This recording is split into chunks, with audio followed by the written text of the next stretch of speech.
Broncos country, the ride is over. It has been announced today that the Denver Broncos are officially moving on from Russell Wilson. They are going to release him. Denver now avoids $37 million fully guaranteed in 2025. That's the reason why they had to make this move, because if he's on the roster the fourth day of the 2024 league year, that $37 million becomes fully guaranteed. So this was the only way that the Denver Broncos could approach getting this contract off the books. This was the direction that things were heading ever since it was announced that Russell Wilson was going to be benched for the final two games of the season. And then all the drama came out about the Broncos wanting Russell Wilson to defer his injury guarantees from 2024 to 2025, basically eliminating that decision that the Broncos were going to have to make on him, making it just a one-year decision, doing things year-to-year basis, basically, as opposed to a two-year decision where you were committing to Russell Wilson for both 2024 and 2025. The NFLPA got involved. Russell Wilson made it clear that he wasn't going to defer his injury guarantees, which is what I absolutely agreed with. There was no benefit for Russell to defer those guarantees. The Broncos made the best decision for the Broncos. Russell Wilson made the best decision for Russell Wilson.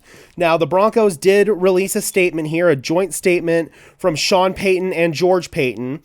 It says, "We spoke with Russell Wilson today to inform him of his release after the start of the league year. On behalf of the Broncos, we thank Russell for his contributions and dedication to our team and community while wishing him the best as he continues his career. As we move forward, we are focused on building the strongest team possible for the 2024 season and beyond.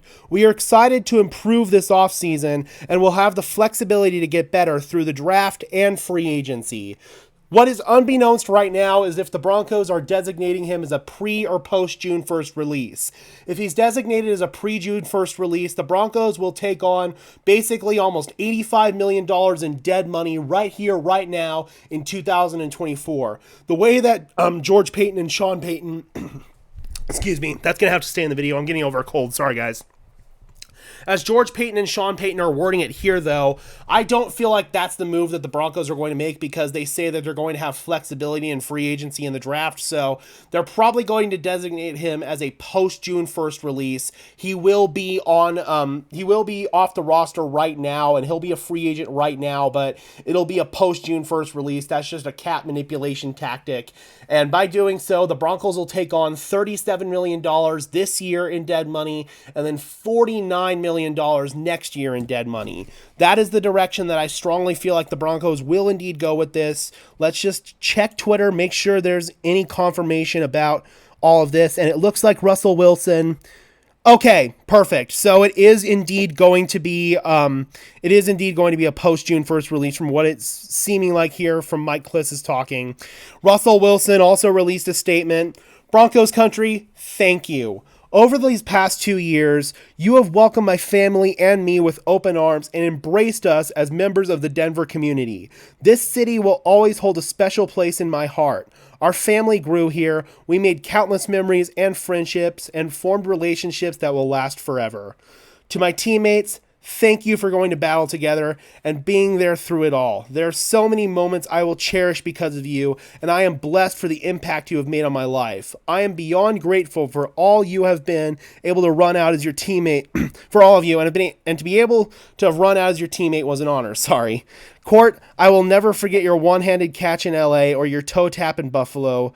Bulls, you always wrap me around your arm, win or lose. Brandon Johnson, your relentless work ethic. Jew, you snagging and high-pawning that ball versus KC.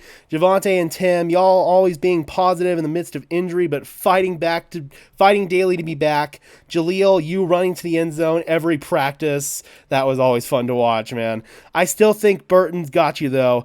Alex, from you picking up years ago to seeing you shine.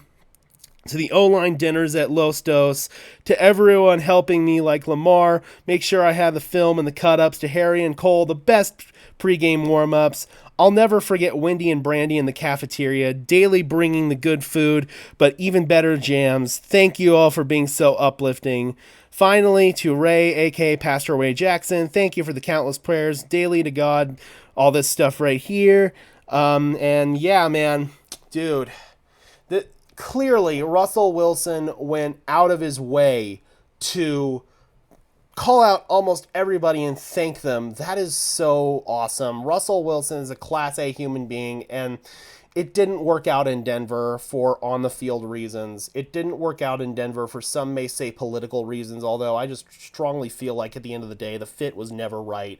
Russell Wilson and Sean Payton, and you're always going to move forward with the head coach that you committed to, as opposed to Russell Wilson, the aging quarterback whose play was declining. But Russell, I wish you nothing but the best, dude. Thank you for these past 2 years. Last year was one of the most fun years I've had covering this team and being a fan of this team in a long time. It was the best year, hands down, that this team has had since Peyton Manning. I'm not counting that 9-7 year after Super Bowl 50, but I'm not even speaking from a retro perspective. I'm just speaking from how fun it was to watch this season, from finally taking down the Patrick Mahomes-led Kansas City Chiefs to that game in Buffalo that was an emotional roller coaster, that to finally feeling like this team had a chance at making a playoff run. Thank you, Russ, for engineering that and being a big part of that. I wish you nothing but the best, man. Now the question is, what's going to happen with Russell Wilson? Where is he going to move forward from here? We'll discuss that in another video, but right now, Russell Wilson officially no longer a Denver Bronco. All right, Broncos country, if you guys had to sum up the Russell Wilson era in Denver in one word, what would you use? Drop those comments down below, guys. I would love to hear your thoughts, as always. Be sure to leave a like on this video, as well as subscribe and ring the bell so these videos appear in your notification feed. I would really appreciate it, guys. Those are 2 free and easy ways to show your support. Helps tell YouTube's algorithm to push us out and helps us get seen by more and more members of Broncos country just like you and me. And until next time, guys, I am your host, Gage Madrid, saying peace out.